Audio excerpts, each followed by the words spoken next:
Adriano Juret Yano anapoteza, inasakiziwa huko. Boyeli Andy, haya Bako!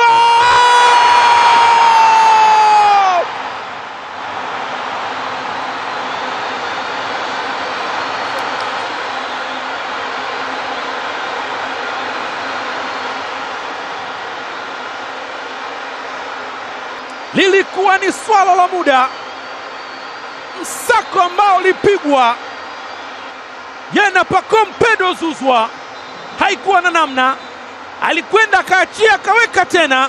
Pacome akajisetia moja tu, akachagua kule ambako aliamini kabisa mlinda mlango Agostinho Kalunga. Licha kazi bora aliyoifanya, lakini safari hii ilikuwa ni ngumu kumeza. Yanga wanatangulia kwa mara nyingine, lakini imewalazimu kusubiri kwa dakika 71. Ofen Francis Chikola ameshaingia baka ndani ya 18 akiwa anacheza vizuri kweli kweli. William Sport Club kona,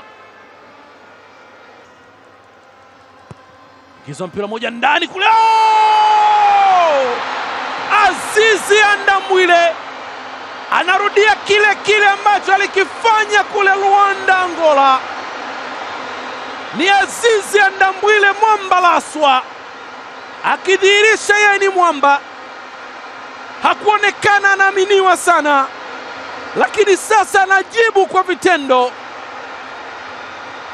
Wanashangilia Yanga, wanashangilia wananchi.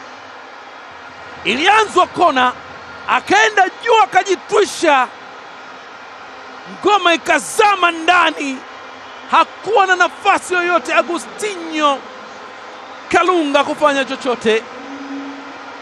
Chuma ya pili hiyo, akashangilia kwa staili ile ambayo alistahili na alionyesha pale Luanda, Angola.